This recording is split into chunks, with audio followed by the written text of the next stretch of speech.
23-24. ఇర్మియా రాసిన గ్రంథము 9:23-24. యెహోవా ఇలాగు సెలవిచ్చుచున్నాడు, జ్ఞాని తన జ్ఞానమును బట్టి, సూర్యుడు తన శౌర్యమును బట్టి అతిశయింపకూడదు, ఐశ్వర్యవంతుడు తన ఐశ్వర్యమును బట్టి అతిశయింపకూడదు. అతిశయించువాడు దేనిని బట్టి అతిశయింపవలనగా, భూమి మీద కృప చూపుచు నీతి న్యాయము జరిగించుచున్న యెహోవాను నేనే అని గ్రహించి నన్ను పరిశీలనగా తెలుసుకున్నటని బట్టి అతిశయింపవలను. అట్టి వారు నేను ఆనందించువాడనని యెహోవా సెలవిచ్చుచున్నాడు. చాలు చిన్న ప్రార్థన చేసుకుందాం. ప్రభువా నాతో మాట్లాడని ప్రతి ఒక్కరు కూడా ప్రార్థన చేసుకుందాం. పరిశుద్ధుడైన తండ్రి, మహోన్నతుడ, జీవాధిపతి, సర్వాధికారి, సర్వోన్నతుడ, సర్వశక్తి కలిగిన తండ్రి, మీకు వందనాలు, స్తోత్రాలు తండ్రి. నాయన నా ప్రభువా, ఇదిగో నాయన మీ పేరిట సాక్ష్యాలు ఇచ్చిన ఇద్దరు బిడ్డలని జ్ఞాపకం చేసుకోతండి. వారి జీవితాల్లో మీరు చేసిన ప్రతి ఒక్క మేలు ఉపకారాన్ని బట్టి వందనాలు, స్తోత్రాలు తండ్రి. నాయన అయ్యా మీకే స్తుతులు నాయన, స్తోత్రాలు తండ్రి. మీ వాక్యము ద్వారా నాతో మాతో మీరు మాట్లాడండి నాయన. ఈ వాక్యములో ఉన్న గూఢమైన సంగతి, రహస్యమైన సంగతులు, రాజ్య మర్మాలను తెలియచుకో నాయన ప్రభువా. నా తండ్రి దీనిరాలు మరుగుపరిచి మాట్లాడుతండి నాయన ప్రభువా. ఈ దివ్య వాక్యముతో నాయన నన్ను నింపు నాయన, అభిషేకించు తండ్రి నాయన. ఈ వాక్యపు శక్తితో నింపండి నాయన, అభిషేకించు నాయన ప్రభువా.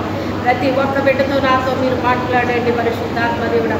ప్రతి ఒక్క బిడ్డకే నాయన వినగలిగించే గ్రహించే హృదయాన్ని అనుగ్రహించు నాయన. వాక్యపు శక్తితో నాయన ప్రతి బిడ్డ నింపబడాలి తండ్రి నాయన. నీ మాటలు దొరకగా వాటిని నేను భుజించితిని అంటున్నాడు తండ్రి నాయన. అదే రీతిగా ప్రతి ఒక్క బిడ్డ కూడా నీ మాటలు భుజించాలి తండ్రి నాయన. వారి హృదయాల్లో భద్రపరచబడాలి తండ్రి నాయన. మీరు వారితో మాట్లాడినప్పుడు వారికి అర్థము చేపించండి పరిశుద్ధాత్మ దేవుడా. సులువుగా వారికి అర్థమయ్యేటట్టుగా సహాయం చేయండి పరిశుద్ధాత్మ దేవుడా. ఈ దీనురాలు మరుగుపరిచి మాట్లాడి సహాయం చేయమని యేసు అతి పరిశుద్ధ నామంలో అడిగి వేడుకుంటున్నాం తండ్రి. ఇంకొకసారి చదవమ్మా. యెహోవా ఇలాగు సెలవిచ్చుచున్నాడు, జ్ఞాని తన జ్ఞానమును బట్టి, సూర్యుడు తన శౌర్యమును బట్టి అతిశయింపకూడదు, ఐశ్వర్యవంతుడు తన ఐశ్వర్యమును బట్టి అతిశయింపకూడదు. అతిశయించువాడు దేనిని బట్టి అతిశయింపగలనగా, భూమి మీద కృప చూపుచు నీతి న్యాయమును జరిగించుచున్న యెహోవాను నేనే అని గ్రహించి నన్ను పరిశీలనగా తెలుసుకున్నదని బట్టి అతిశయింపవలెను. అట్టి వాడు నేను ఆనందించువాడనని యెహోవా సెలవిచ్చుచున్నాడు. చాలమ్మా. యెహోవా ఎలాగూ సెలవిచ్చుచున్నాడు అంటే, దేవుడైన యెహోవా మనకి సెలవిస్తున్నాడు. మనం ఏమి చెయ్యాలో ఆయన చెప్తున్నాడు అన్నమాట. మరి ఇప్పుడు ఆ మాట, ఆ పదం వాడుతున్నారో లేదో తెలియదు కానీ, మా చిన్నప్పుడు బాగానే తమకు సెలవు ఇవ్వండి అని కూడా. ఎంతమంది గుర్తుందా మాట? గుర్తుందా? తమరు సెలవు ఇవ్వండి, మీకు వెళ్ళొస్తాను, లేకపోతే మీరు సెలవు ఇస్తే నేను ఆ పని చేస్తాను, ఇలాగా ఆ మాటను వాడుతూ ఉండేవారండి. ఆ మాట ఎక్కడి నుంచి వచ్చింది? బైబిల్లో నుంచి వచ్చింది. ఎక్కడి నుంచి వచ్చింది? బైబిల్లో నుంచి వచ్చింది. యెహోవా సెలవిచ్చుచున్నాడు. ఎవరికి సెలవిస్తున్నాడు? ఎవరికి సెలవిస్తున్నాడు?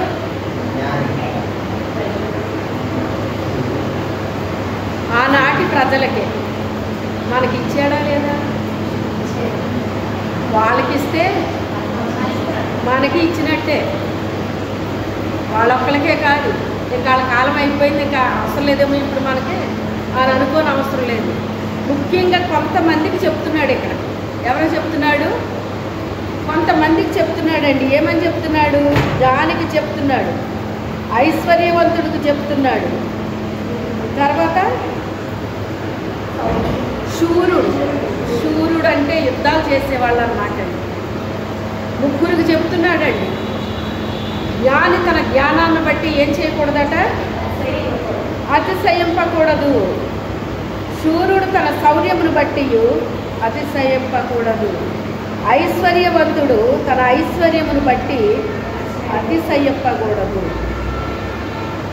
జ్ఞాని అనగానే మనకు బైబిల్లో ఎవరి పేరు గుర్తొస్తుంది? సొలొమోనుకున్నంత జ్ఞానం బైబిల్లో ఎవ్వరికీ లేదండి. అందుకే అంటాడు, నీకు ముందు పుట్టిన వారికి కానీ నీకు తర్వాత ఇంత జ్ఞానవంతుడికి పుట్టడని చెప్పేశాడు ఆయన. అంత జ్ఞానం ఇస్తే నిజంగా ఆయనకున్నంత జ్ఞానం ఇంకెవ్వరికీ లేదన్నమాట అండి. చెప్పాలి అంటే అసలు ప్రతి దాని గురించి రాశాడనమాట ఆయన. సృష్టిలో ఉన్న ప్రతి దాని గురించి కూడా రాశాడనమాట ఆయన. అలాగే ఎవరూ రాయలేదండి. రాయకపోతే దేశాల నుంచి వచ్చి ఆయన జ్ఞానం కలిగిన మాటలు వినడానికి వచ్చేవారటండి. ఎవరు? దేశాల నుంచి అనామకులు కాదు, రాజులు, రాణీలు, రాజకుమార్తెలు, రాజకుమారులు వాళ్ళు వచ్చేవారంట. అసలు రాజు ఇంకో రాజు దగ్గరికి వెళ్ళడానికి ఇష్టపడతాడా? ఎవరికాళ్ళు ఏమనుకుంటారు? నేనే రాజుని, నాకున్నంత జ్ఞానం ఇంకొకరికి లేదనుకుంటారు. అవునా కదా? కానీ అసలు ఇంత జ్ఞానం ఇతనికి ఎలాగొచ్చింది అని ఆయన దగ్గరికి అనేక మంది వచ్చారటండి. ఆ వచ్చిన వారిలో వస్తారు, చూస్తారు, వింటారు, వెళ్ళిపోతారు. కానీ వాళ్ళ గురించి సాక్ష్యం ఇచ్చే వాళ్ళు చాలా తక్కువ మంది ఉంటారన్నమాట. ఆయన గురించి సాక్ష్యం ఇచ్చిన వ్యక్తి గురించి రాయబడింది. ఎవరు చెప్పగలరా? షాబా దేశపు రాణి. ఇంకెవరు చెప్పలేదు. పురుషులు వచ్చారు, ఇంకా స్త్రీలు వచ్చి ఉండొచ్చు. కానీ ఆయన గురించి చక్కని సాక్ష్యాన్ని ఇచ్చింది ఎవరు అంటే షాబా దేశపు రాణి. అంటే ఎందుకు ఆమె అంత సాక్ష్యాన్ని ఇచ్చింది అంటే ఆమె కూడా రాణి. ఒక దేశానికి, షాబా దేశానికి రాణి ఆమె. రాజులు, రాణులు దేశాన్ని ఏలేవారు కనుక దేశ పరిస్థితులు చాలా వాళ్ళకి తెలుస్తాయి అన్నమాట అండి. ఆ తెలిసిన వాటిలో ఈయనకున్నంత జ్ఞానాన్ని ఏ రాజుకి ఉన్నట్టు, ఏ రాణికి ఉన్నట్టు ఆమె వినలేదు. ఎవరికైనా ఒక వ్యక్తిలో ఒక ప్రత్యేకత ఉంది అంటే అది అలా అలా అలా అలా వెళ్ళిపోతుంది. వెళ్దా? ఊరులు దాటేస్తుందండి. మనం వెళ్ళం, కానీ మనం చెప్పిన మాటలు వెళ్ళిపోతాయి, అనేక ప్రాంతాలకు వెళ్ళిపోతాయి. కొంతమంది వింటారు కానీ అలా ఊరుకుంటారటండి. అలా వినేసి ఊరుకుంటారంటే ఎవరికి చెప్పరంట. కానీ ఈ రాణి అలా కాదు, అనేక మందికి చెప్పింది అన్నమాట అండి. మొదట ఆయన గురించి విని ఆవిడ అనుకున్నది ఏంటి, ఎంత గొప్పగా చెప్పేస్తున్నారేంటి ఈ రాజు కోసం, ఎంత జ్ఞానం ఎవరికి ఉంటుంది అని పెద్ద పట్టించుకోకపోతే అనేక మందిని వచ్చారు ఆయన దగ్గరికి. వచ్చిన వాళ్ళు చెప్పారు ఆవిడకి. చెప్పినప్పుడు ఏంటి ఎంతమంది చెప్తున్నారేంటి ఈయన కోసం, నిజంగానే ఇంత జ్ఞానవంతుడు ఆయన అని ఆమెకు ఒక ఆలోచన వచ్చింది. ఏంటి ఆ ఆలోచన? నేనే డైరెక్ట్గా వెళ్ళి ఆయన కలవాలి. వీళ్ళు చెప్పేది వినడం కాదు. కానీ కొంతమంది ఉన్నట్టుగా చెప్పేవాళ్ళు కొంతమంది ఉంటారండి. ఎగస్ట్రాగా చెప్పేవాళ్ళు కొంతమంది ఉంటారండి. ఉన్నదాన్ని కూడా చెప్పలేని వాళ్ళు కొంతమంది ఉంటారండి. అంటే నిజంగా ఇంత ఉందా ఆయన దగ్గర, ఎందుకు ఇంతమంది ఇలా చెప్తున్నారు ఆయన కోసం అని ఆవిడ. ఈ రాజులు ఏం చేస్తారంటే సర్వసాధారణంగా మనమైనా అంతే కదండి, ఎక్కడ ఏ పంట పండుతుందో మీ బంధువుల దగ్గరికి వెళ్ళినప్పుడు మీకు పండిన ఆ పంట అంటే అవి ఫ్రూట్సే కావచ్చు, లేకపోతే పప్పులు ముప్పులే కావచ్చు, అలాగే ఏయో ఉంటారన్నమాట. ఒక్కో ప్రదేశం ఒక్కో దానికి ఏంటది ప్రత్యేకత ఉంటుంది. అక్కడ పండే పంట అక్కడ దొరికేవి వేరే చోట దొరకలేదు అనుకోండి, అప్పుడు మీరు బంధువుల దగ్గరికి వెళ్ళినప్పుడు ఏం చేస్తారంటే అవి మీరు తీసుకుని వెళ్తారు. అలాగే ఈ రాజులు రాణీలు కూడా వాళ్ళ దేశంలో ఏవి ఫేమస్ అయి ఉన్నాయో వాటిని పట్టుకెళ్ళి రాజుకి ఇస్తారన్నమాట అండి. ఈవిడ కూడా ఏం చేసిందంటే తన దేశంలో ఏమి దొరుకుతాయో అవి పట్టుకుని వెళ్ళింది. పట్టుకుని వెళ్ళి ఆ రాజుకి ఆ కానుకలు అర్పించిందండి. అర్పించి ఇక అందరూ ఇక్కడ ఏ ఫుడ్ దొరుకుతుంది, అలాగా ఇలాగా అది ఇది ఇయే కదండి. ఏజెన్సీ అనగానే మీకు అవి దొరుకుతాయా, మీకు ఇవి దొరుకుతాయా స్టార్టింగ్లో ఉండేదండి. మీరు అసలు ఏమీ కొనుక్కోక్కర్లేదంట కదా, అన్నీ ఫ్రీగా వచ్చేస్తాయంట కదా మీకు. అందులోకి నువ్వు చర్చ నడుపుతున్నావు కదా, నీకు అన్ని పప్పులు ఉప్పులు చింతపండు అన్నీ కూడా వచ్చేస్తాయంట కదా. చీపురు కట్టలు మనం కొనుక్కుంటున్నామా లేదా, ఏ ఒక్కటన్నా మనకు ఫ్రీగా వస్తుందా? అలా చెప్పుకుంటారు బయట, అలాగా చెప్పుకుంటారన్నమాట అండి. అయితే ఇక్కడ మనం ప్రతిదీ కొంటాం, అవునా కాదా? ప్రతిదీ కొంటాం మనం ఇక్కడ. ఇంకా ప్లెయిన్లోనే ఇంకా చాలా దొరుకుతూ ఉంటాయన్నమాట చెప్పాలంటే. అయితే ఏది ఏమైనప్పటికైనా ఈ రాణి దేనిని ఆమె పట్టించుకోవటం లేదు, కానీ ఫుడ్ విషయంలో మంచి ఫుడ్డే తయారు చేసి పెడతారు వాళ్ళు. రాణి కదా మరి, అక్కడ ఏవి దొరుకుతాయో వాటితో ఫుడ్ పెడతారు. ఫుడ్ విషయంలో ఆమె సాక్ష్యం ఇవ్వలేదు, అలా వేరే వేరే వాటి విషయంలో సాక్ష్యం ఇవ్వలేదు. ఆవిడ ఏ విషయంలో సాక్ష్యం ఇచ్చింది? ఆయన జ్ఞానాన్ని పరీక్షించింది. ఆవిడ ఏం చేసింది? పరీక్షించింది. నా దగ్గరికి కూడా ఒక ఆవిడ పరీక్షించింది నన్ను వచ్చి. నాకంటే పెద్ద ఆవిడే, కానీ ఏంటి ఈవిడ స్పెషాలిటీ ఏంటి, ఈవిడ పాట పాడుతుంటే వేరుగా ఉంటుంది, అందరూ పాడినట్టు ఉండట్లేదు, ఈవిడ సాక్ష్యం చెప్తే ఒక ప్రత్యేకంగా ఉంటుంది, ఈవిడ వాక్యం చెప్తే ఒక ప్రత్యేకంగా ఉంటుంది, ఈవిడ ప్రార్థన చేస్తే ఒక ప్రత్యేకంగా ఉంటుంది, కానీ ఈవిడలో ఒక ఏముంది స్పెషల్, మనకులాగే ఉంది కదా ఈవిడి కూడా అని చెప్పి, నిజంగా చెప్పాలంటే నన్ను చూస్తే ఎవరు పాస్టమ్మ అని అనుకోరు. అవునా కాదా? అవునా కాదండి? నేను చెప్తే తప్ప వాళ్ళకి తెలియదు అనమాట. మీరు ఏం చేస్తారండి అంటారు, సరసాదాన్ని నేను ఉద్యోగం చేస్తాను అనుకుంటారు, నేను సేవ చేస్తానమ్మా అని చెప్తే వందనాలండి పాస్టమ్మ గారు అని అప్పుడు చెప్తారన్నమాట. అయితే ఆవిడ ఆయన్ని పరిశీలన చేస్తుంది. ఆవిడ నన్ను అలాగే పరిశీలన చేసి సాక్ష్యం చెప్పేసి వెళ్ళిపోయింది నా గురించి వెళ్ళేటప్పుడు. ఆవిడ దగ్గర ఒక ధననిధి ఉంది, ఆ ధననిధిని నేను ఆవిడ దగ్గర తవ్వుకోవడానికి వెళ్తున్నాను అంది. అంటే డబ్బులా? మరేం తవ్వుకుంది? దేవుని మాటలు ముత్యాల మూటలు అంటారు. చాలా రకాలుగా పోల్చబడింది దేవుని వాక్యం. తేనె కంటేను జుంటె తేనె దారుల కంటేను మధురమైంది దేవుని వాక్యం అని పోల్చాడు. బంగారం కంటే విలువైంది దేవుని వాక్యం అని పోల్చాడు. ఇలాగా రకరకాలుగా పోల్చబడింది వాక్యం గురించి. అంటే మనం తింటే ఎంత మధురంగా ఉంటుందో తేనెను పోల్చాడు. లోకంలో బంగారం విలువైంది కనుక బంగారం కంటే విలువైంది అన్నాడు అనమాట. బంగారమే విలువైంది, ఆ బంగారం కంటే విలువైంది అన్నాడు.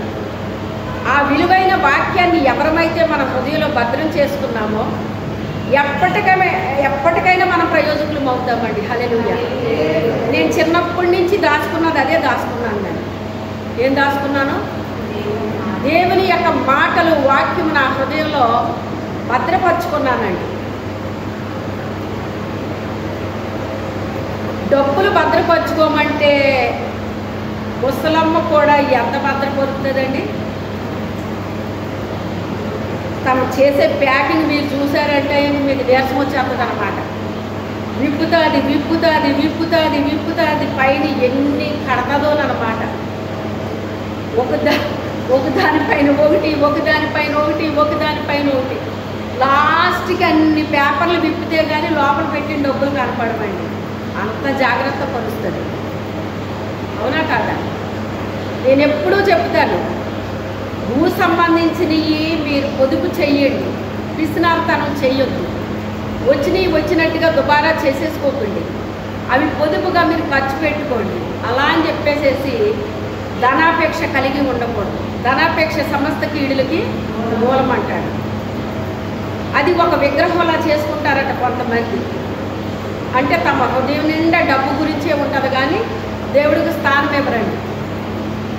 ఇక గుండు నేను అనుకుంటాను లబ్బ దప్ప అని కొట్టుకోవాలి. గుండె డబ్బు డబ్బు డబ్బు అని కొట్టుకుంటుందండి. ముఖ్యంగా ఎవరికి బాగా కొట్టుకుంటుంది అంటే చెప్పనా? మీరు చెప్పగలరా? చెప్పండి. ధనవంతులు కొట్టుకుంటుంది. ఇంకా ఎవరు కొట్టుకుంటుంది? వడ్డీ వ్యాపారస్తులు. వడ్డీ వ్యాపారస్తులకి కొట్టుకుంటుందో కొట్టుకోదండి? చెప్పండి. దీనికి ఎంత వడ్డీ వస్తుంది, దీనికి ఎంత వడ్డీ వస్తుంది?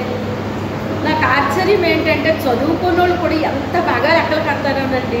నోట్ లెక్కలు కట్టేస్తారు. అసలు చదువుకున్న వాళ్ళు పుస్తకాల మీద రాస్తారు, తేడాలు వచ్చేస్తాయి. కానీ చదువుకోని వాళ్ళు ఎంత బాగా లెక్కలు కడతారంటే డక్యమని చెప్పేస్తారనమాట. అలా మీరు ఎప్పుడైనా గమనించండి, వడ్డీ వ్యాపారం చేసిన వాళ్ళు తప్పకుండా లెక్కలు చూసుకుంటానే ఉంటారు. నేను అనుకుంటాను రోజు అలా చూసుకుంటే ఏమైనా పెరుగుతాయా లేదా తరుగుతాయా? 10 రూపాయలు తక్కువ వచ్చినా మళ్ళీ లెక్క పెడతారు. 10 రూపాయలు తక్కువ వచ్చినా మళ్ళీ లెక్క పెడతారు. అయితే లెక్క పెట్టుకోవడం తప్పు కాదు, కానీ మన హృదయంలో దేవుని వాక్యానికి ఇచ్చినంత విలువ మరి దేనికి మనం ఇవ్వకూడదండి. అది మొదటి స్థానం ఎవరికి ఇచ్చుకోవాలి? మనం దేవుడికి ఇచ్చుకోవాలి మన హృదయంలో స్థానం. నిజంగా ఈ రోజుకి నేను ఇలా సజీవంగా క్షేమంగా ఉన్నాను అంటే మరి దేనివల్ల కాదు, కానీ నా హృదయం నిండా దేవుడిని నింపుకున్నాను, ఆయన మాటలు నింపుకున్నాను. అవే నన్ను బ్రతికిస్తున్నాయి. దావీదు మహారాజు గారు కూడా అదే మాట సాక్ష్యం చెప్పాడు. ఆయన నీ వాక్యమే నన్ను బ్రతికించింది, ఇదే నా హృదయంలో నెమ్మది కలుగు చేసింది.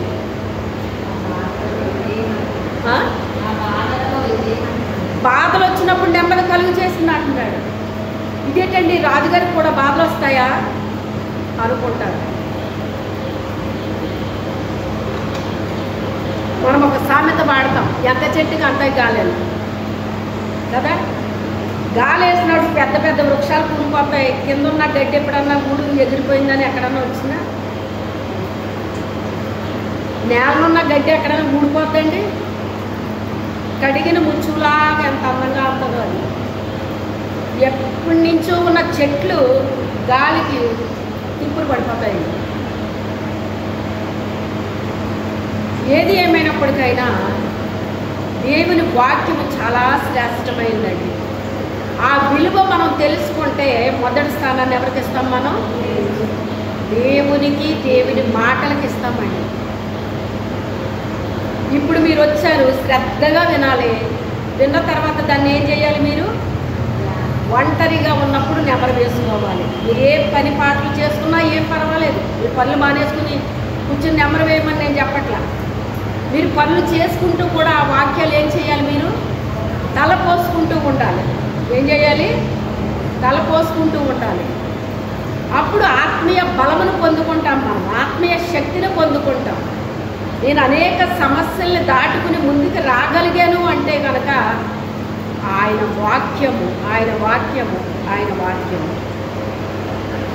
ఏ టైంకి ఏ వాక్యం మనకు అవసరమో అది గుర్తు చేస్తాడండి పరిశుద్ధాత్మదేవుడు. అప్పుడు ఆ వాగ్దానాన్ని మనం పట్టుకోవాలన్నమాట. చాలా వాగ్దానాలు మనకి ఇచ్చాడు దేవుడు.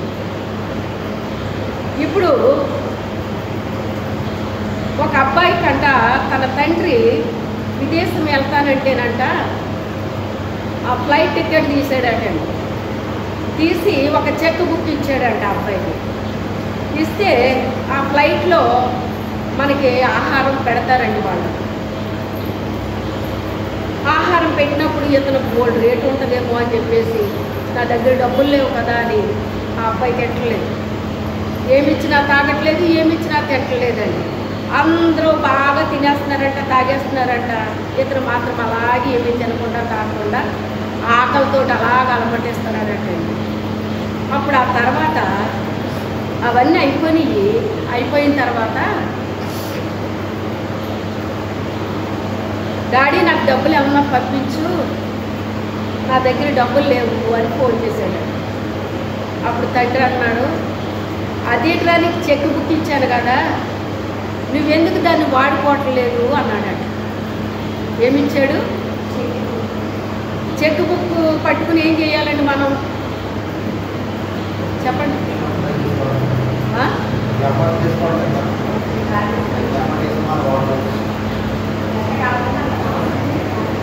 బ్యాంకుకి వెళ్ళాలా వద్దా?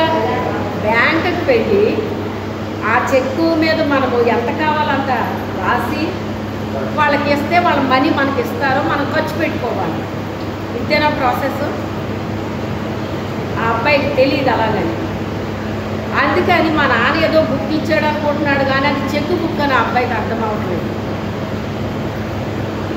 అది నువ్వు ఇలా చెయ్యి బాబు, నీకు అవసరాలు ఉంటాయనే నీకు ఆ బుక్ ఇచ్చాను నేను అని చెప్పాడట తండ్రి. ఇప్పుడు మన పరిస్థితి ఎలాగుంది అంటే, ఈ చెక్ బుక్ ఇచ్చాడు దేవుడు మనకు. ఏమిచ్చాడు? ఏంటిది? ఇందులో చెక్కులు ఉంటాయండి. ఏముంటాయి? చెక్కులు ఉంటాయి. చెక్కులు అంటే ఏంటి? వాగ్దానాలు. వాగ్దానము చేసిన వాడు నమ్మదగిన దేవుడు. ఆయన మనిషి కాదు మనకు వాగ్దానం చేసింది. ఆ వాగ్దానాన్ని పట్టుకోవాలి మనం. ఇప్పుడు అనారోగ్యం వచ్చింది మనకి, ఏం ప్రార్థన చేయాలి? నిన్ను స్వస్థపరిచి యెహోవాను నేనే అన్నాడు. రోగులకు పరమ వైద్యుని అన్నాడు ఆయన. అప్పుడు మనం ఏం పట్టుకోవాలి? అయ్యా నువ్వు రోగులకి పరమ వైద్యుడు కదా, నన్ను స్వస్థపరిచయ్యా అని ప్రార్థన చేయాలి. నీవు పొందిన దెబ్బల చేత నాకు స్వస్థత కలదు అని యెషయాలో రాశాడు. అయ్యా నువ్వు నా కొరకు దెబ్బలు తిన్నావు కదా, నన్ను స్వస్థపరచడానికే కదా నువ్వు దెబ్బలు తిన్నావు అంటే వెల చెల్లించేశాడు ఆయన. వెల చెల్లించేశాడు అని ఆ వాగ్దానాన్ని పట్టుకుని మనం ప్రార్థన చేయాలి. నిన్ను స్వస్థపరిచి యెహోవాను నేనే అన్నావు కదా తండ్రి, నన్ను స్వస్థపరిచయ్యాలి. ఈ వాగ్దానాలు మనము అనారోగ్యంతో ఉన్నప్పుడు ఈ వాగ్దానాలు పట్టుకుని మనం ఏం చేయాలండి? ప్రార్థన చేయాలండి. యెహోవా రాఫా, ఆయన స్వస్థపరిచే దేవుడు. ఇలాగా మనకి ఏ టైంలో ఏది అవసరమో ఆ వాగ్దానాలన్నీ ఇందులో ఉన్నాయి మనకి. ఈ వాగ్దానాలు మనకి ఎప్పుడు తెలుస్తాయి అంటే, ప్రతి దినము బైబిల్ చదవాలి. మనం మందిరానికి వచ్చినప్పుడు శ్రద్ధగా వాక్యం వినాలి, దాన్ని ధ్యానించుకోవాలి. అది అప్పుడు మన హృదయంలో ముద్ర పడిపోతుందండి. ఏమైపోద్ది? ముద్ర పడిపోతుంది. చెప్పిన ప్రతి వాక్యం కూడా మన హృదయం ఏమైపోవాలి? ముద్ర పడిపోవాలండి. ముద్ర పడిపోవాలి. అది చెరగని ముద్రలా ఉండిపోవాలి మన లోపల. మనం ఏది మర్చిపోయినా పర్వాలేదు, తిరిగి పొందుకోవచ్చు. పొందుకోకపోయినా పెద్ద నష్టమేం లేదు. కానీ దేవుని వాక్యాన్ని మాత్రం ఎన్నడూ మర్చిపోకండి. నేను అనుభవపూర్వకంగా నేను చెప్తున్నాను. ఈ రోజుని ఇలా నిలబడ్డాను అంటే దేవుడే దేవుడే దేవుడే. తన వాక్యమే తన వాక్యమే తన వాక్యమే. నా గొప్ప కాదు, నా ఇది కాదు, అది కాదు. ఎవరో? దేవుడు. అయ్యా నువ్వు నాకు తండ్రివి కదా, నిన్ను సృష్టించిన వాడు నీకు భర్త అయి ఉన్నాడు అన్నావు కదా, మరి నువ్వు భర్త కాదు. నాకు చేయాల్సినవన్నీ భర్త రూపంలో నువ్వు నాకు చెయ్యి. తండ్రి చేసే పనులు నా జీవితంలో చేస్తాడు, భర్త చేసే పనులు భర్తలాగా చేస్తాడు ఆయన. ఒక అన్న చేసే పనులు అన్నలాగా చేస్తాడు, ఒక తమ్ముడు చేసే పనులు తమ్ముళ్ళలా చేస్తాడు, ఒక అక్క చేసే పనులు అక్కలా చేస్తాడు, ఒక చెల్లెలు చేసే పని చెల్లెల్లా చేస్తాడు, ఒక బిడ్డ చేసే పని బిడ్డలా చేస్తాడు. ఎన్ని రూపాల్లో నాకు సహాయం చేస్తున్నాడు ఆయన? చెప్పండి. అన్ని సహాయాలు నేను ఎలా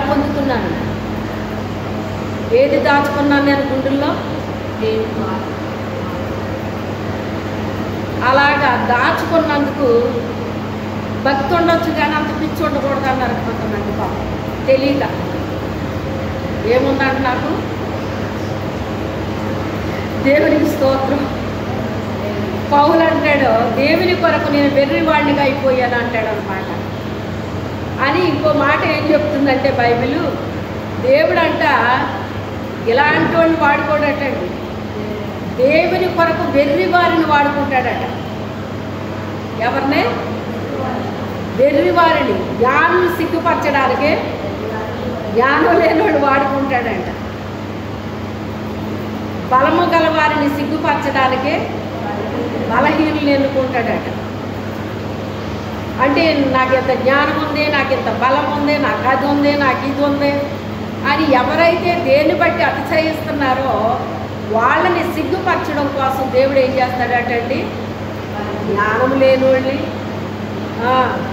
మొదటిసారిగా దేవుడు నన్ను ఎస్తేరు ప్రార్థన సహవాసం పెట్టమన్నప్పుడు దేవుడి దగ్గర నేను చెప్పింది అదేనమాట. ఏం చెప్పాను, నాకంటే ఇక్కడ జ్ఞానవంతులు ఉన్నారు ప్రభువా, సేవకులు జ్ఞానవంతులు ఉన్నారు, విద్యావంతులు ఉన్నారు, అందచందాలు కలిగిన వాళ్ళు ఉన్నారు, అది ఉన్నది ఇది ఉన్నది, అందరికీ అన్నీ ఉన్నాయి, నాకు ఏదీ లేదు. నాకెందుకు చెప్తున్నావు ఈ పని? నాకు అసలు నిజంగా ఏమీ తెలియదు, నాకు నువ్వు తప్ప నాకు ఏమీ తెలియదు. ఏమని చెప్తున్నాను దేవుడికి నేను? వాళ్ళకి జ్ఞానం ఉంది, వీళ్ళకి తెలివి ఉంది, వాళ్ళకి విద్య ఉంది, వీళ్ళకి అందం ఉంది, లేకపోతే ఇంకోటి ఉంది, ఇంకోటి ఉంది, ఇంకోటి ఉంది, నాకేముంది? ఏమీ లేదు నాకు. నేను జీరోని. నువ్వు తప్ప నాకు ఇంకెవరో తెలియదు, నువ్వే తెలిసి నాకు అంతే. ఇలాగంటే దేవుడు అన్నాడు ఈ పని నువ్వే చెయ్యి అన్నాడు ఆయన. ఇవన్నీ చెప్పేశాక నాకేమీ లేవని చెప్పాను కదా మోషే గారిలాగా, ఆ పని నువ్వే చెయ్యి అన్నాడు. అంటే నాకేముందో ఏమి లేదో దేవుడికి తెలీదా? నాకు జ్ఞానం ఉందో లేదో దేవుడికి తెలియదా? నాకు తెలివి ఉందో లేదో దేవుడికి తెలియదా? నాకేముందో లేదో దేవుడికి తెలీదా? మనం ఇలాగే అనుకుంటామండి కొంతమందిని. కానీ కొంతమంది నాకు జ్ఞానం ఉంది, నాకు తెలివి ఉంది, నాకు అది ఉంది ఇది ఉంది అని ఇలా అనుకుంటారటండి. అలా అనుకునే వాళ్ళు ఉన్నారు, ఇలా అనుకునే వాళ్ళు ఉన్నారు. ఇలా అనుకునే వాళ్ళని అలా తీసుకెళ్తాడంట పైకి ఆయన, అలా అనుకునే వాళ్ళని ఇలా కింద తీసుకొస్తాడంట.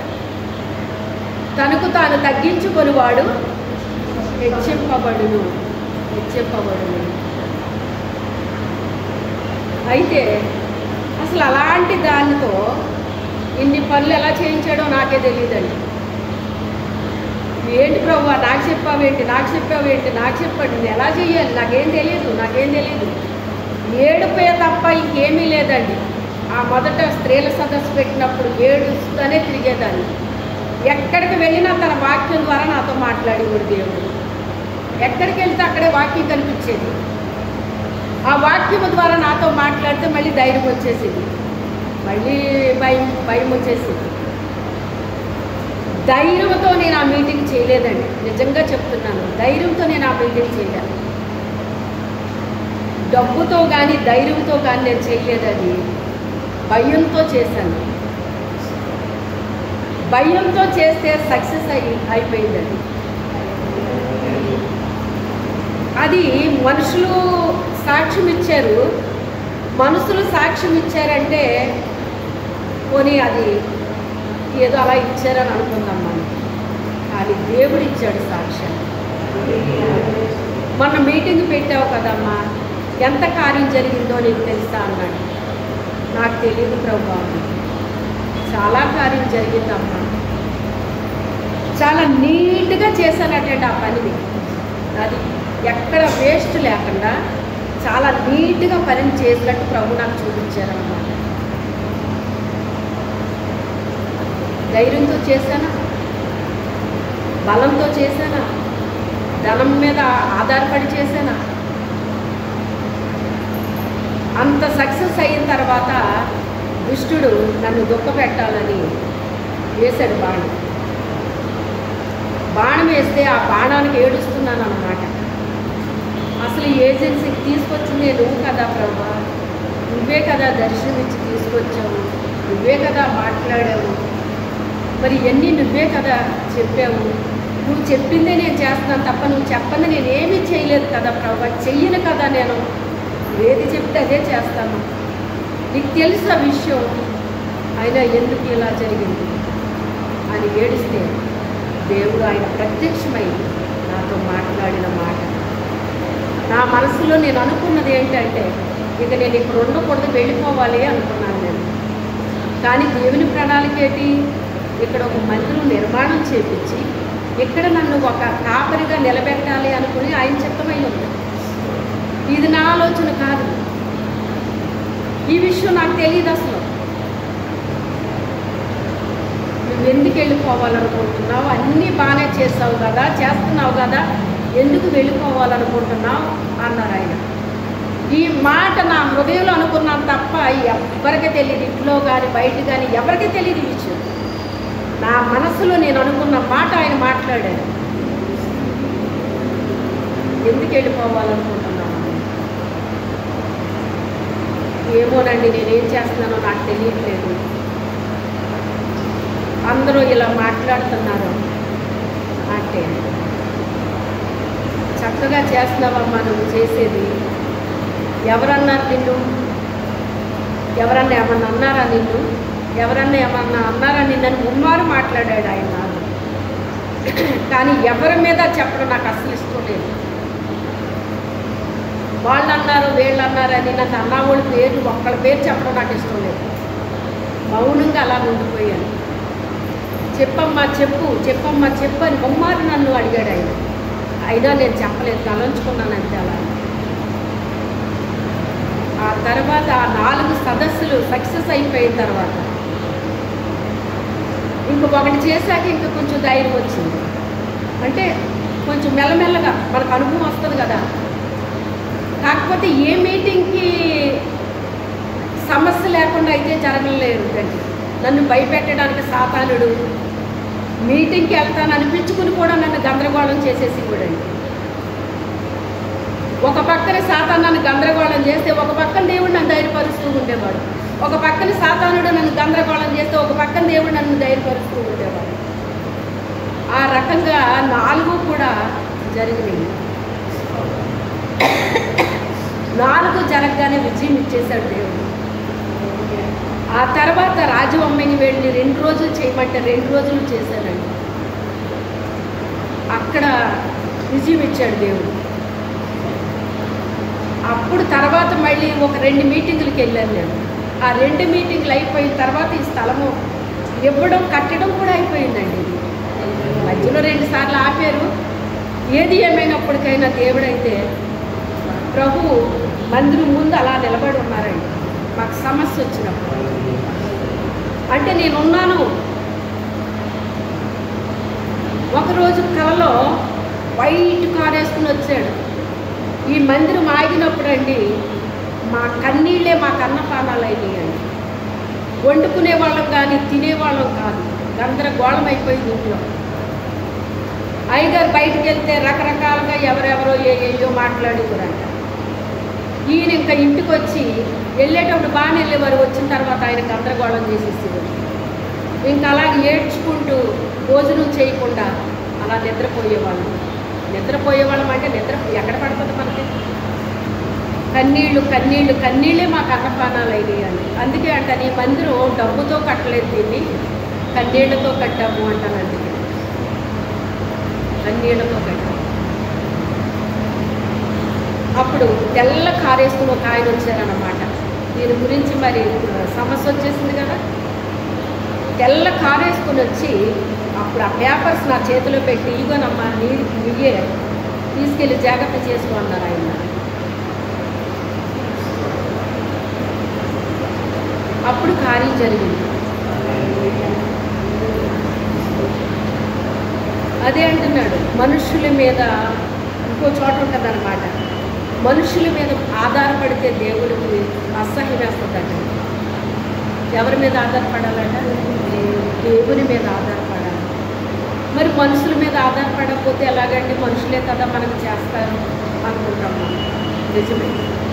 కానీ మొదట దేవుని మనం ప్రార్థన చేసుకుని దేవుని మీద ఆధారపడితే అప్పుడు దేవుడే ఏ వ్యక్తి దేనికి మనకు అవసరమో ఆ వ్యక్తిని పంపిస్తాడు దేవుడు. లేకపోతే మనకి వాళ్ళతో మాట్లాడాలి అని ఒక ప్రేరణ కలుగుతుంది. అప్పుడు ఆ మనిషితో మనం మాట్లాడినప్పుడు వెంటనే వాళ్ళు అంగీకరిస్తారు. అంటే ఆ పనికి వాళ్ళని నియమించాడనమాట దేవుడు. ఈరోజు నేను ఘంటాపదంగా చెప్పగలను, మనుషులు విడిచిపెట్టారు కానీ నన్ను, చుట్టాలైనా బంధువులైనా రక్త సంబంధులైనా ఎంతవరకు ఉండాలో అంతవరకే ఉండి వదిలేస్తారు మనం. కానీ ఆ రోజుని నేను తీసుకున్న నిర్ణయం అన్నమాట, ఇక ఎవరి మీద నేను ఆధారపడకూడదు. నా రక్త సంబంధులు కదా, నా బంధువులు కదా అని నేను అనుకున్నాను. కానీ అవసరమత అక్క మంచి పాట రాశారండి. అది ప్రేమ, కేసుని ప్రేమ అది ఎవరు కొలువలేని. తల్లిదండ్రుల ప్రేమ ఎలా ఉంటుంది, బిడ్డల ప్రేమ ఎలా ఉంటుంది, భార్యాభర్తల ప్రేమ అలా ఉంటుంది, స్నేహితుల ప్రేమ ఎలా ఉంటుందని చాలా బాగా రాశారనమాట. అలాగా ఒక్కొక్కళ్ళ ప్రేమ ఎలాగుంటుందో అది రుచి చూపించాడు దేవుడు. రుచి చూపించినప్పుడు అప్పుడు నా హృదయంలో ఒక తీర్మానం చేశాను అన్నమాట. చూసేశాను ప్రభు, అన్ని ప్రేమలో చూసేశాను నేను. కానీ శాశ్వతమైనది నీ ప్రేమ నాకు అర్థమైంది. హల్లెలూయా. నీ ప్రేమ శాశ్వతమైంది. నీ ప్రేమలో మార్పు లేదు. వాళ్ళ మనుషులే, మన రక్త సంబంధులు కావచ్చు, బంధువర్గం కావచ్చు, ఎవరైనా కావచ్చు, మనిషే, దేవుడు దేవుడే. నన్ను విడిచిపెట్టలేదండి దేవుడు. ఈ రోజుకి నేను ఇలా ఉన్నాను అంటే దేవుణ్ణి బట్టే. ఎవరిని బట్టి నీ ధైర్యం? దేవుణ్ణి బట్టి. ఎవరిని బట్టి నీ ధైర్యం? దేవుణ్ణి బట్టి. ఏం చేశాడు నీ దేవుడు అని అడిగేవారు ఉంటారు అనుకుంటున్నారా? ఏం చేశాడు నీ దేవుడు? నీ దేవుడు ఉంటే ఇలాగెందుకు జరిగింది, అలాగెందుకు జరిగింది, అది ఇది పిచ్చి మాటలన్నీ మాట్లాడతారండి. దేవుడు నమ్ముకున్న వాళ్ళకే కాదు, దేవుడు నమ్ముకున్న వాళ్ళకి కూడా జరుగుతాయి అవి.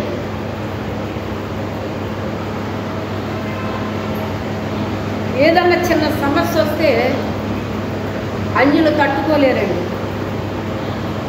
దేవుడు బిడ్డలు తట్టుకుని నిలబడే శక్తిని ఇస్తాడు దేవుడు. హల్లెలూయా. సమస్యలు రావని దేవుడు చెప్పలేదు, కష్టాలు రావని దేవుడు చెప్పలేదు, ఇరుకులు ఇబ్బందులు రావని దేవుడు చెప్పలేదు. కానీ తోడుంటాడు మనకు ఆయన. నాన్నకి పిల్లోడు పక్కన ఉంటే పిల్లోడు ఎంత ధైర్యంగా ఉంటాడండి. అలాగే మన నాన్న మన పక్కన ఉన్నాడో, భూ సంబంధించిన వాళ్ళు మన పక్కన లేకపోవచ్చు, కానీ మన పరలోకపు తండ్రి మనతో ఉంటాడండి. హల్లెలూయా. ఎన్నడూ విడవడాయన, నిన్ను విడువను ఎడబాయను అంటున్నాడు ఆయన. శాశ్వతమైన ప్రేమతో నేను నిన్ను ప్రేమిస్తున్నానని చెప్తున్నాడు ఆయన. భూ సంబంధమైన ప్రేమ అది ఎలాగుంటుందో మీకు అందరికీ తెలుసు, నేను చెప్పక్కర్లేదు. మీ ఫ్యామిలీలో మీ ప్రేమలో ఎలా రుచి చూస్తున్నారు మీకు అందరికీ తెలుసు. కానీ దేవుని ప్రేమ అలా ఉంటుంది. మనకన్నీ ఉన్నప్పుడు అందరూ మావోళ్ళు అని వచ్చి పడిపోతారు. నీకేమీ లేనప్పుడు దీన్ని లెక్క చేస్తారా? లెక్క చేయి. కానీ ఏమీ లేనప్పుడు కలుసుకుంటాడు మన నాన్న. అన్నీ ఉన్నప్పుడు కాదు, ఏమీ లేనప్పుడు, ఏం చేయాలో అర్థం కానప్పుడు, ఒంటరితనం అప్పుడు, ఇలా కొన్ని రకాల్లో నేనున్నాను. నీకెవరూ లేకపోవచ్చు కానీ నేనున్నాను. అందరూ నిన్ను విడిచిపెట్టవచ్చు కానీ నేనున్నాను. మనం కలుస్తాడు ఆయన. మన కష్ట సమయంలో మన ప్రాణాపాయ స్థితిలో, మన వ్యాధిలో, రోగంలో మనల్ని కలుస్తాడు ఆయన. ఇంత మంచి తండ్రి ఎవరికన్నా ఉంటాడా? భూమి మీద ఎక్కడా ఉన్నాడండి ఇలాంటి తండ్రి. కానీ దేవుణ్ణి కలిగి ఉన్న తండ్రి ఉంటాడు. అలా ఉంటే దేవుణ్ణి ఎవరైతే కలిగి ఉన్నారో ఆ తండ్రి ఉంటాడండి అలాగా ప్రేమతో. ఎందుకని? దేవుణ్ణి కలిగి ఉన్నాడు కదా, అందుకని అతనిలో ఆ ఒరిజినల్ ప్రేమ తన బిడ్డకు చూపిస్తాడు అన్నమాట. ఎవరమైతే దేవుణ్ణి కలిగి ఉన్నామో మనలో ఉన్న ప్రేమను వారు రుచి చూస్తారన్నమాట. దేవుని ప్రేమ అంటే ఇలా ఉంటుందా అని రుచి చూస్తారన్నమాట. అందుకే దేవుడు అంటాడు, యెహోవా ఉత్తముడని రుచి చూసి తెలుసుకోండి. మీరు ఎలా చూడాలంటే మనం ఆయన్ని రుచి చూడాలంటే అండి, ఒక స్వీట్ ఉందనుకోండి, చాలా బాగుందండి, అసలు చూస్తుంటే తినేయాలనిపిస్తుందండి అంటాం. చూడటం కాదండి, ముందు తిని చూడండి అంటాం. చూడటం చాలా బాగుంటుంది, నోట్లో పెట్టుకుంటే అని ఊసేసిలా ఉంటాం. కొన్ని చూడడానికి బాగో, తింటే టేస్ట్గా ఉంటుంది అది, అవునా కదా? అందుకే నువ్వు చూడటం కాదు, ఏం చేయాలి? నువ్వు రుచి చూడు మొదట, అది ఎలా ఉంది అనేటువంటిది. సైతాన్ ఎప్పుడు కూడా ఫెయిల్ అయిపోయిన జీవితాలను చూపిస్తుంది మనకి. క్రైస్తవుల్లో కూడా కొంతమంది అటు ఇటుగా ఉన్న క్రైస్తవులు ఉంటారండి. ఎంతసేపు వాళ్ళనే చూపిస్తాడండి సాతాను. వాళ్ళ దేవుడిని నమ్ముకున్నారు, ఏంటి వాళ్ళు అలా ఉన్నారు, ఎలా ఉన్నారు, అది అని. అందుకే నేను ఎప్పుడు చెప్తాను, ఎవరిని మీరు చూడొద్దు, దేవుడిని చూడండి అంటాను. దేవుడిని చూడాలి, నన్ను పోలి నడుచుకోండి అంటున్నాడు ఆయన.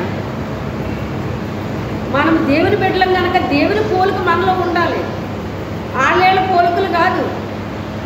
మన పిల్లలకి ఎవరి పోలికలు వస్తాయి చెప్పండి? మన పోలికలు వస్తాయా? ఎదురింటి ఎరగాలింటి పోలికలు వస్తాయా? ఎవరి పోలికలు వస్తాయండి మన పిల్లలకి? అవునా కదా? అదనమాట. మన తండ్రి పోలిక మనలో రావాలి. మన తండ్రి పోలిక మనలో రావాలి. మనలో దేవుని చూడాలి అవతల వాళ్ళు. మనలో దేవుని ప్రేమను గురించి చూడాలి అవతల వాళ్ళు. ఆయన అంటాడు కదా, జ్ఞాని తన జ్ఞానాన్ని బట్టి అతిశయించదు. ఆమె వచ్చింది, ఆయన గమనిస్తుంది, ఆయన ఏం చేస్తున్నాడో గమనిస్తుంది, దేవునికి బలి ఎలా గర్పిస్తున్నాడో గమనిస్తుంది. ఆయన నిజంగా జ్ఞానవంతుడా అని గమనించింది. ఇవన్నీ చేసి ఆవిడిచ్చిన సాక్ష్యం ఏంటంటే, ఇంత జ్ఞానవంతుడిని నేను ఎక్కడా కూడా చూడలేదు. నేను విన్నా నేను గురించి, నిజంగా అంత జ్ఞానం ఉన్నా కూడా అని వచ్చాను. నేను స్వయంగా వచ్చి విన్నాక వాళ్ళు చాలా తక్కువ చెప్పారని నాకు అనిపిస్తుంది. ఏమనిపిస్తుంది అంటుంది? నాకు చెప్పిన వాళ్ళు చాలా తక్కువ చెప్పారు, కానీ ఆయన దగ్గర నేను చాలా ఎక్కువ చూశాను. ఆ పంతులమ్మ గారు ఇచ్చిన సాక్ష్యం అదే ఇచ్చిందండి. ఏదో అనుకుంటున్నారు వీళ్ళు, ఒక విశ్వాసలాగే చూస్తున్నారు, కానీ వీళ్ళ గురించి ఏమో అర్థం అవ్వట్లేదు ఎవరికి వీళ్ళకే అని ఆవిడ ఎక్కువ సేవకులతో తిరిగిన ఆవిడటంట. పెద్ద పెద్ద సేవకులతో తిరిగిందంట. అందుకని బాగా నన్ను గమనించిందంటండి. ఎందుకని గమనించి ఆవిడ ఇచ్చిన సాక్ష్యము, ఆవిడ నా దగ్గరికి వస్తుంటే నా దగ్గరికి రాకుండా చేయడానికి చాలామంది ప్రయత్నాలు చేశారండి ఆవిడ మీద. ఒక అభాండం కూడా వేయడానికి వేసేసారు. అయినప్పటికైనా కూడా నాకు ఇన్ని సంవత్సరాలకి ఒక నిధి దొరికింది. ఆ నిధిని మాత్రం నేను వదులుకోదలుచుకోలేదు అని ఫైనల్గా ఆవిడ ఇచ్చిన సాక్ష్యం ఏంటి అంటే, నిన్ను చిన్నప్పటి నుంచి నేను దేవుడిని స్తుతిస్తున్నాను, పాటలు పాడుతున్నాను, అన్నీ చేస్తున్నాను. గంటలు రోజుకి 5-6 గంటలు ప్రార్థన చేస్తుందండి ఆమె. వాక్యం చెప్తున్నాను, అన్నీ చేస్తున్నాను, కానీ నేను సాతాను చేతిలో వాడబడుతున్నాను అన్న విషయం నాకు తెలియదు అని ఆ రోజుని ఆమెను ఉపయోగించుకున్న ఘట సర్పం ఆమెను వదిలేసి వెళ్ళిపోయిందండి. అప్పుడు రక్షించబడి మారు మనసు పొందిందండి. మారు మనసు పొందినప్పుడు ఆమె సాక్ష్యం ఇచ్చింది, శారా గారు నిజంగా ఈ చివరి దశలో దేవుడు మీ దగ్గరికి నన్ను తీసుకొచ్చాడు, లేకపోతే నేను రక్షణ లేకుండా నేను చచ్చిపోతున్నాను, నరకానికి పోను. అలనాడు సొలొమోనుకు జ్ఞానం ఇచ్చినట్టు ఇవిడికి ఇచ్చాడండి దేవుడు. మీరు ఏంటో అనుకుంటున్నారు, మీకు అర్థం కావట్లేదు అని చెప్పిందాను. ఆ మాట ఎప్పుడైతే చెప్పిందో ఇంకా అక్కడి నుంచి కొంతమంది సేవకులు ఆమె పగపట్టేశారండి. సాక్ష్యం ఇస్తే మా కోసం ఇవ్వాలి కానీ సాక్ష్యం ఆమె గురించి ఇస్తుందా ఈమె సాక్ష్యం అని చెప్పేసి ఆమె మీద పగపట్టేశారు. ఆ ట్రాన్స్ఫర్ అంటే రిటైర్ అయిపోయారు, ఆయన వెళ్ళిపోతున్నారు. ఆ సామాన్లు ఎలా పట్టుకెళ్తారో నేను చూస్తాను అన్నారంట పాస్టర్ గారు. అతను కొంచెం లోకానుసారంగానే ఉండేవాడు, అన్ని అలవాట్లు ఉంది. అప్పుడు వచ్చి బాధపడ్డారు ఆమె. అమ్మ నీ దగ్గరికి వెళ్ళొద్దంటే నేను వచ్చాను కాబట్టే నేను రక్షించబడ్డాను, లేకపోతే నాకు రక్షణ లేకపోయినా ఇంకా అలాగే చచ్చిపోతుంది నేను. ఎందుకంటే ఆ భ్రమలో ఉండిపోయాను నేను, అంతే అలాగా నేను మానలేదు అని చెప్పేసి ఇలాగ అంటున్నారమ్మా. నా సామాన్లు ఎలా పట్టుకెళ్తాను నేను చూస్తాను అంటున్నారు అని చెప్పేసి బాధపడ్డాను. లేదమ్మా దేవుడు కార్యం చేస్తాడు, నేను భయపడకంటే దేవునికి అసాధ్యమైంది ఏమీ లేదు. మిమ్మల్ని రక్షించుకోవడానికి తీసుకొచ్చాడు దేవుడు, ఎక్కడికే మిమ్మల్ని క్షేమంగా తీసుకెళ్తాడమ్మా, ఏమీ అలాంటి భయాలు పెట్టుకోకండి అన్న. అలాగంటారమ్మా. అంతేనండి, మనుషుల వల్ల జరిగేది కాదండి. దేవుడు మన పక్షంగా ఉండగా మనకు విరోధి ఎవడండి అంటే చక్కగా సామాన్ వేసుకుని వెళ్ళిపోయారు ఆయన. హల్లెలూయా. వాళ్ళు ఏం చేయలేకపోయారు. ఎందుకని? తన బిడ్డను రక్షించుకోవాలని దేవుడు ఆరాటపడతాడు. అక్కడ రక్షించబడితే ఇంకో చోటకి ఎందుకు వెళ్ళడం?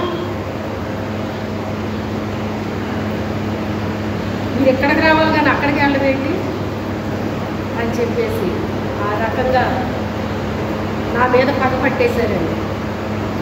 పగపట్టేయటమే కాదు, నన్ను చంపేయాలని కూడా చాలా ప్రయత్నాలు జరిగినాయి. బొమ్మారు హత్య ప్రయత్నం నా మీద జరిగిందని ప్రభు చూపించారు నాకు తెలియదు. వాళ్ళ ప్రయత్నాలు చేస్తున్నారని నా పక్క నుంచే తిరిగారు కన్నా నేను చేయలేకపోయాను. హల్లెలూయా. మరణము తప్పించుట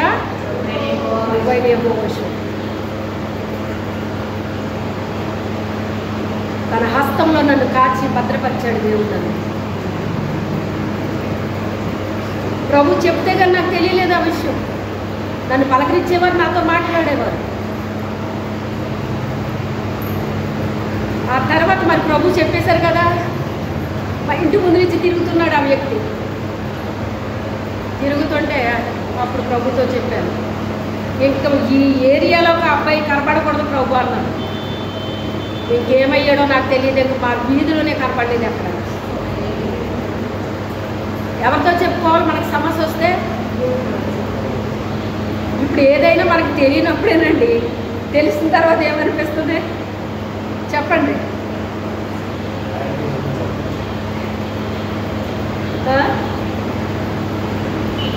ఆ రీతిగా దేవుడు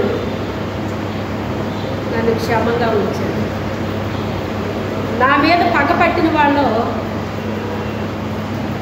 వాళ్ళు చనిపోతారని దేవుడు నాకు చూపిస్తే వాళ్ళు బ్రతికించాయో, ఇంకా వాళ్ళ పిల్లలకు పెళ్ళిళ్ళు అవ్వలేదు, ఇంకా అవన్నీ భార్యలు ఒక్కళ్ళు ఎలా చేసుకుంటారు ప్రభువా అని ప్రార్థన చేస్తే వాళ్ళు బ్రతికించాడు దేవుడు.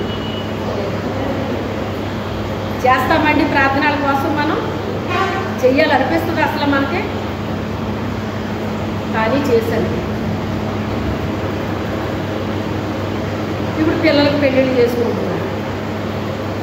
నేను చేసింది వాళ్ళకి తెలియచ్చు, తెలియకపోవచ్చు. నా తండ్రికి తెలుసు. నా తండ్రికి తెలిసి ఎంతోమంది కొరకు నేను ప్రార్థన చేశానండి. చనిపోవలసిన వాళ్ళని బ్రతికారండి. నా నోటీస్కి వచ్చిన వాళ్ళు ఎవరైనా కావచ్చు, పలానా వ్యక్తి ఇలా ఉన్నారు అంటే చిత్తమైతే ప్రభు వాళ్ళకి ఆయుష్ ఇయ్యని అడుగుతాను. వాళ్ళు నాకు తెలియకపోయినా పర్వాలేదు. కానీ ఆత్మల రక్షణ అంటే ఏంటో నాకు తెలుసు కనుక వాళ్ళు రక్షించబడిన వాళ్ళైతే పర్వాలేదు, దేవుని దగ్గరికి వెళ్తారు. వాళ్ళు రక్షించబడకపోతే నరకానికి పోతారు. ఇంకా అక్కడి నుంచి ఎవరు తప్పించలేరు. ఇంకా కుండని అది పచ్చిగా ఉన్నప్పుడు సరిచేయొచ్చు అంట, కానీ అది ఆమెలోకి వెళ్ళాక దాన్ని సరిచేయటం కుదరదటండి.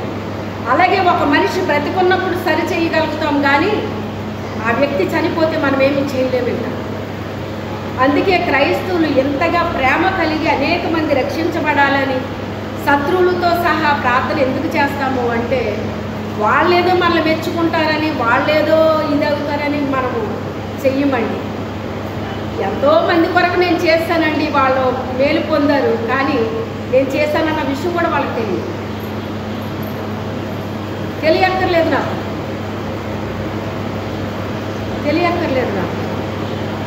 ఆలోచన నన్ను పొగడవసరం లేదు. నా నోటీస్కి వచ్చింది కాబట్టి నేను ప్రార్థన చేశాను. మరి నేను చేసి నా ప్రభు చూస్తున్నారా లేదా? మనుషులకు తెలియకపోవచ్చు, కానీ దేవుడికి తెలుసు కదా. దేవునికి ఇష్టమైన కార్యాలు మనం చేయాలని. నిన్ను హింసించే వాళ్ళు ప్రేమించన్నాడు, నీ శత్రువుల కొరకు ప్రార్థన చెయ్యి అన్నాడు ఆయన. భయంకరంగా హింసించేస్తారండి మనం కొంతమంది. వాళ్ళ కొరకు ఏం చేయాలంట? చెయ్యాలి. అదే దేవుడి ప్రేమ. మనం వాళ్ళతో మాట్లాడుతున్నామా మాట్లాడట్లేదా ఇది కాదు ముఖ్యం. అక్కడ తోడుతో మాట్లాడి మన హృదయంలో వాళ్ళతో శత్రుత్వం కలిగి ఉంటే ఏం ప్రయోజనం? వాళ్ళతో మనం మాట్లాడకపోయినా పర్వాలేదు, కానీ వారి కొరకు మనం ఏం చేయాలి? ప్రార్థన చెయ్యాలి. వాళ్ళు రక్షించబడేటట్టుగా ప్రార్థన చెయ్యాలి. మనల్ని హింసించినా పర్వాలేదు, మనల్ని బాధ పెట్టినా పర్వాలేదు, వాళ్ళ రక్షణ కొరకు మాత్రం మనము ప్రార్థన చెయ్యాలి. వాళ్ళు రక్షించబడదు. అలా ప్రార్థన చేస్తే వాళ్ళకి జరిగే మేలు కంటే అధికమైన మేలు మనం పొందుకుంటాం. హల్లెలూయా. మరి ఒట్లు వదిలేస్తాడండి ఆయన మనల్ని? ఒట్లు వదిలేయడు. మనల్ని దీవిస్తాడు, మనల్ని ఆశీర్వదిస్తాడు, మనకి ప్రతిఫలాన్ని ఇస్తాడు, మనకి సహాయం చేస్తాడు. మనం కష్టాల్లో ఉన్నప్పుడు, మనం దుఃఖంలో ఉన్నటప్పుడు దేవుడు మనకి ఇంకొకరి ద్వారా మనకు సహాయాన్ని అందించేస్తాడు ఆయన. అంతేగాని దేవుడు విడిచిపెట్టడు. ఆయన దగ్గరుండి అన్నీ చూసి ఇంత జ్ఞానం కలిగిన అతను నేను ఇప్పటికీ చూడలేదు అని ఆవిడ సాక్ష్యం చెప్తుందన్నమాట.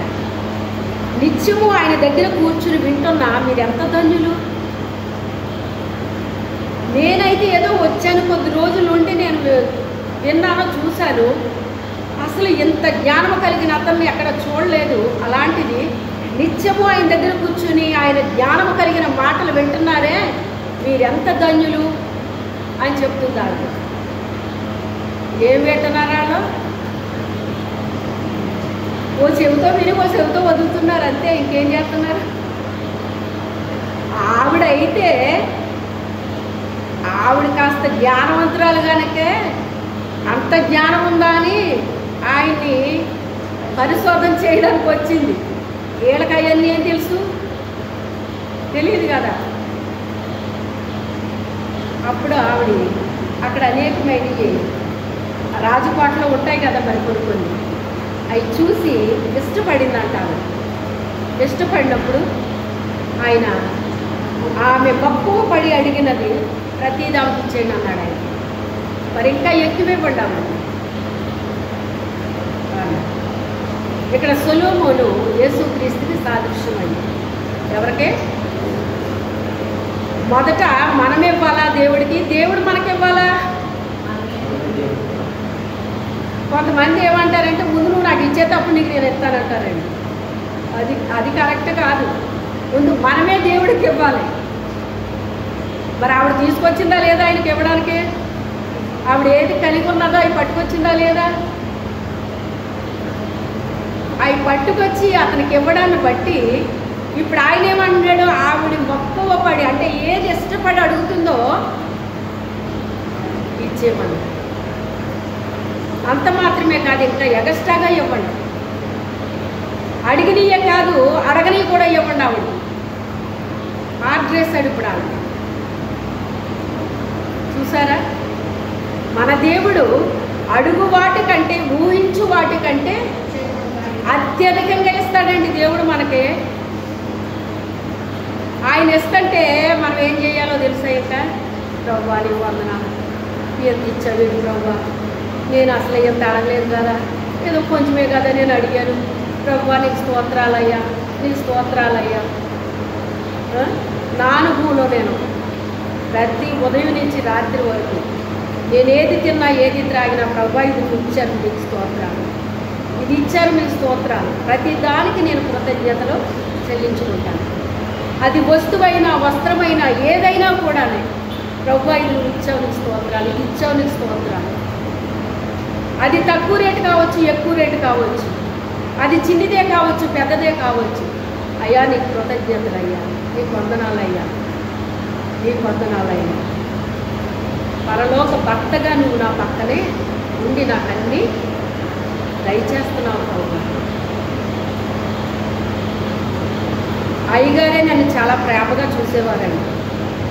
యేసయ్య నన్ను ఇంకా ప్రేమగా చూస్తారండి. హల్లెలూయా. అంటే మనిషి ప్రేమ కంటే మించిపోయింది. యేసయ్య ప్రేమ రుచి చూస్తేనే తెలుస్తుంది. ఇంతని చెప్పలేమండి ఆయన ప్రేమ. ఎంత ఎత్తుంటుందో, ఆకాశము కంటే ఎత్తైనది ఆయన ప్రేమను రాశాడండి భక్తుడు. అంటే దానికి కొలత లేదు. దేవుడు మనల్ని ప్రేమించే ప్రేమకి కొలత లేదండి. అవధులు లేని ప్రేమ, అత్యంతమైన ప్రేమ. లోతుకు చూస్తే సముద్రాల కంటే లోతైనది ఆయన ప్రేమ అని రాశాడండి.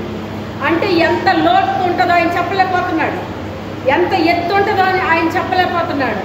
అది మన జీవితాల్లో మనం అనుభవిస్తే మన పరిస్థితి కూడా అలాగే ఉంటుంది. నిన్నేమని నేను పొగడాలో నాకు తెలియట్లేదు, నిన్ను ఎలా గణపరచాలో నాకు తెలియట్లేదు. నేను అదే చేసుకుంటాను. ప్రభువా నేను ఏపాటి దాన్ని, అంతలో కనబడి అంతలో మాయమైపోయే ఒక ఆవిరి రూపం వంటి దాన్ని నేను. అదే కదా భక్తులు రాస్తున్నారు. మనిషి అంట ఒక ఆవిరి రూపం వంటి వాడటండి, నీటి బుడగ వంటి వాడటండి. ఒక పువ్వు పోస్తుంది ఉదయాన్ని, సాయంత్రము గాలి వీచినప్పుడంట అది ఎక్కడికి ఎగిరి పడిపోతుందో దానికే తెలియదంట. ఏ చోటు నుంచి వచ్చి ఎక్కడ పడిందో దానికి తెలియదంటండి. అలాంటి జీవితాలు మనకి. అందుకే ఇప్పుడు కాదు కానీ పూర్వపు వాళ్ళు రాసే పాటల్లో నీకెందుకే ఇంత తొందర, ఎగిరెగిరి పడిపోతున్నావు నువ్వు, నీ బతుకంతా కలిసి ఇలాంటిది, ఏమాత్రం దానికి తొందర ఎందుకే తోలుకుండా అని మంచి పాట ఉండేదండి. నాకు రాదు కానీ అది విన్నారా ఎవరన్నానే? ఎవరైనా విన్నారా? చాలా ఓల్డ్ సాంగ్ అనమాట. మా చిన్నప్పుడే మేము విన్నాం. ఎందుకు తొందర పడుతున్నావు, మన బాడీని ఏమని పోల్చారా? తొందర పడిపోతున్నావు ఎందుకు, ఓటుకుంటా తోలుకుంటా ఇలా రకరకాలు ఉపయోగించారన్నమాట. ఈ బ్రతుకంతా కలిపి నీటి బుడగలాంటిది. నిజమే కదా. నీటి ఒక బుడగ మన వర్షాకాలంలో చూడండి, వర్షం పడినప్పుడు బుడగలు వస్తాయి అక్కడ. మనం అలాగే చూస్తూ ఉంటాం. మనం బాగా పిల్లలుగా ఉన్నప్పుడు బాగా ఇష్టం ఇలాంటివి మనకి. అలా చూస్తూ ఉంటాం. ఆ బుడగ అలా వెళ్తూ వెళ్ళిపోతుంది. దానికి ఏం తగదు, కానీ ఏమైపోతుంది? పగిలిపోతుంది. మన కళ్ళ ముందే పగిలిపోతుందండి. అలాగే ఆవిరి పడుతుంది మనం వంట చేసేటప్పుడు. మూతలు పెడతాం కదా, ఆ మూతలకి ఆవిరి పడుతుంది. ఆ తర్వాత ఆ ఆవిరి మెల్లమెల్లగా అది నీటి రూపంలో అయిపోతుంది. ఇక పువ్వు గది ఇలా ఉంటుంది, గడ్డి లాంటిది, ఇలా రకరకాల పేర్లు పెట్టారండి. ఆమె ఏదైతే మక్కువ పడి అడిగిందో అవన్నీ ఇచ్చేయండి. అడిగినయే కాదు, అడగనవి కూడా ఇవ్వండి అంటున్నాడు. మొదట దేవుని దగ్గరికి మనం వచ్చినప్పుడు ఏం చేయాలి? దేవుని దగ్గరికి వచ్చి చాలా శ్రద్ధగా ఆయన మనం ఏం చేయాలండి? వినాలి ఆయన మాటలు. అసలు దేవుని సన్నిధికి రావడమే శ్రద్ధగా రావాలి. నాకు చిన్నప్పటి నుంచి అలవాటు ఏంటంటే సోమవారం నుంచి సిద్ధపడిదానండి ఆదివారం ప్రార్థనకి వెళ్తాను. సోమవారం నుంచి ఎన్ని రోజులు ఉంది మందిరానికి వెళ్ళాలి. దేవుడు ఉంటాడు మందిరంలో. అంటే నాలో ఉన్నాడు, నాతో ఉన్నాడు. అది సరిపోలేదు నాకు. ఇంకా దేవుని మందిరంలో అయితే దేవుడు మాస్టర్ గారి ద్వారా నాతో మాట్లాడతారు కదా, ఇంకా ఏం చెప్తారో నాతోని. నేను చదువుకుంటున్నాను, నాతో మాట్లాడుతున్నాడు, అది నాకు సరిపోలేదు. దైవజనుల ద్వారా వినాలి. మీరు చదువుకున్నప్పుడు దేవుడు మీతో మాట్లాడే సంగతులు ఉంటాయి, కాదని అంటలేదు. కానీ మందిరంలో దేవుడు మా ద్వారా మాట్లాడే మాటలు అవి వేరుగా ఉంటాయి. అలానే అది మానేయకూడదు, ఇది మానేయకూడదు. అంత సిద్ధపాటు ఉండేదన్నమాట అండి. ఇంకెప్పుడు రవ్వా ఈరోజు నీ దగ్గరికి వచ్చేస్తున్నాను, నాతో ఏం చెప్తావు, నాతో మాట్లాడయ్యా, నాకు చెప్పయ్యా, నాకు తెలియని విషయాలు నాకు చెప్పయ్యా అని మనసులో ఎంతో ఆరాటం అన్నమాట అండి. ఆరాటం. ఆ ఆశ అదంతా మరి దేని మీద కూడా నాకు ఉండేది కాదండి. ఎప్పటికే అంతే. దేవుని మీద, దేవునికి సంబంధించిన వాటి మీద ఉండే మక్కువ మరి దేని మీద నాకు ఉండదండి. దేవుడు అది నాకు ఒక గిఫ్ట్గా ఇచ్చారేమో అని నేను అనుకుంటాను అన్నమాట. అది నాకు ఒక గిఫ్ట్గా ఇచ్చాడేమో దేవుడు అనుకుంటాను. అందుకే ప్రతి విషయంలో దేవుడు నాకు సహాయం చేస్తాడు. మనసులో అనుకున్నది కూడా దేవుడు నాకు సహాయము చేస్తున్నాడు. అది ఎవరు రాశారు? యోహాను గారు రాశారు. యోహాను సువార్త 15వ అధ్యాయంలో, నా యందు మీరును మీ యందు నా మాటలను నిలిచి ఉండిన ఎడల మీకు ఏది ఇష్టమో అడగండి నేను ఇస్తాను. ప్రార్థన కూడా చేయమనలేదు. ఏమన్నాడు? అడిగితే ఇస్తానన్నాడు. నేను అడగటం కూడా కాదు, మనసులో అనుకుంటే ఇస్తున్నాడు. మరి ఎన్ని నష్టాలు గుండా నేను ప్రయాణం చేసుకుంటూ వచ్చాను. క్రీస్తు నిమిత్తము నష్టపోవడం వేరు, మనం నష్టపోవడం వేరు. మనం నష్టపోయి అదట్టి వెళ్ళి దేవుని కోసం నష్టపోయాను వెళ్ళకూడదు. దేవుని కొరకు మనం నష్టపోవడం అది వేరు, అది దేవుని లెక్కలోకి వచ్చేస్తుంది. దేవుని కొరకు ఎంత నష్టపోయామో అంతకే డబల్ ఇచ్చేస్తాడు ఆయన. యోబు దేవుని కొరకు నష్టపోయాడు, రెండెత్తులు ఇచ్చాడా లేదా? అసలు మొదటే భూమి మీద అతను అంత ధనవంతుడు ఎవ్వరూ లేడట. మళ్ళీ ఇప్పుడు ఎంత ఇచ్చాడు ఆయన? రెండంతలు మేలు చేసేసాడు. ఇప్పుడు ఆయన ఎంత పోగొట్టుకున్నాడో అంతకంటే రెట్టింపు ఇచ్చేశాడు ఆయన. ఒక్క నోటి మాటతో కూడా ప్రభువుని ఆయన తృణీకరించలేదండి. యెహోవా ఇచ్చిన యెహోవా తీసుకొని యెహోవా నామమునకే స్తుతి కలుగును గాక అన్నాడు అంతే. ఇంకో ఒక్క మాట కూడా నోటితో కూడా పాపం చేయలేదటండి ఆయన. మనసులో కాదు కాదు, ఆ నోటితో కూడా అతను పాపం చేయలేదట.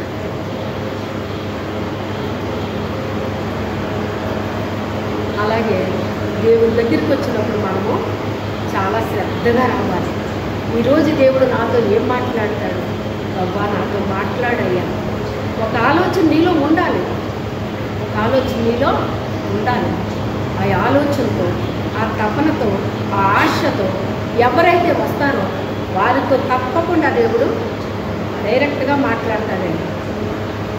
ఇప్పుడు నేను మాట్లాడిన మాటల్లో దేవుడు నాతో మాట్లాడాడమ్మా అన్న వాళ్ళు ఒక్కసారి గట్టిగా హల్లెలూయా చెప్పండి. మరి చూసారా, ప్రతి ఒక్కరితో ప్రభు మాట్లాడారు కదా. దేవుడు ఎప్పుడు కూడా వట్టిగా మనల్ని పంపించే దేవుడు కాదు. మనుషులు మనం పట్టించుకోవచ్చు, పట్టించుకోకపోవచ్చు, కానీ దేవుడు మనం పట్టించుకుంటాడండి. మనం ఎంతగా ఆయన కొరకు మనము పట్టించుకుంటామో అంతకంటే ఎక్కువ మనల్ని పట్టించుకుంటాము. మనం ఎంతగా దేవుడిని ప్రేమిస్తున్నామో అంతకంటే ఎక్కువ ప్రేమిస్తాడు దేవుడు మనల్ని. ఒక పాస్టర్ గారు ఇలా సాక్ష్యం ఇచ్చారండి.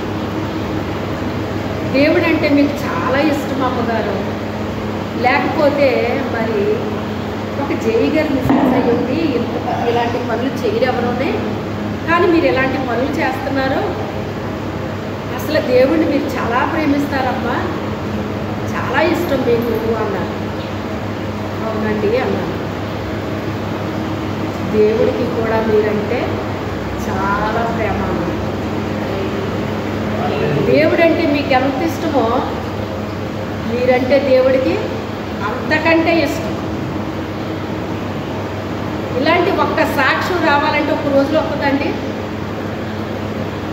ఎందుకంటే ఆ మందిరంలో దేవుని కొరకు నేను పడిన ప్రయాస, నేను పడిన కష్టము, ఆత్మీయంగా కావచ్చు, శారీరకంగా కావచ్చు, కుటుంబ పరంగా కావచ్చు, అన్ని రకాలుగా కూడా శ్రమ పడినప్పుడు అక్కడ ఫలితం వచ్చేసింది. ఆ ఫలితాన్ని చూసి ఆ పాస్టర్ గారు అలా చెప్పారన్నమాట. చిన్న ఉద్యోగస్తులే పెద్ద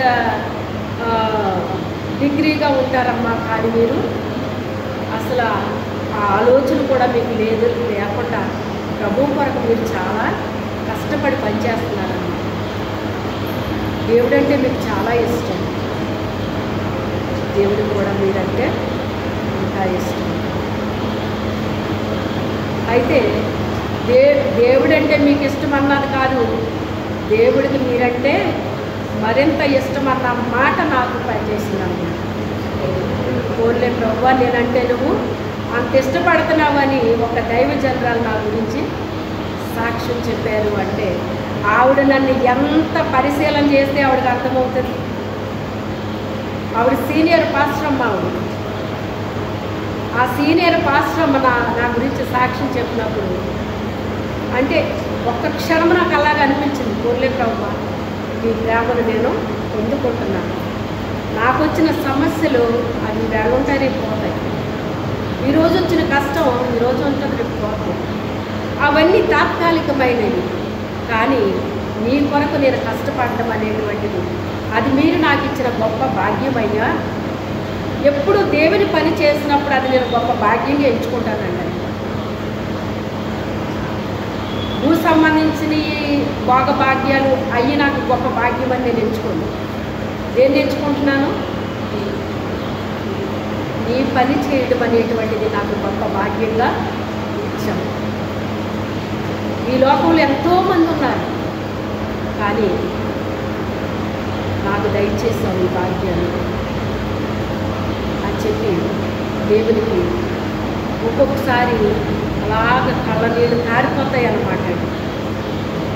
ప్రార్థన కూడా చేయలేను నేను. ఇంకా నా హృదయం అంతా దుఃఖంతో నిండిపోతుంది. ఇంకా నిండిపోయి కళ్ళ నీళ్ళు కారిపోవడమే తప్ప ప్రార్థన అయితే రాదు. ఇంకా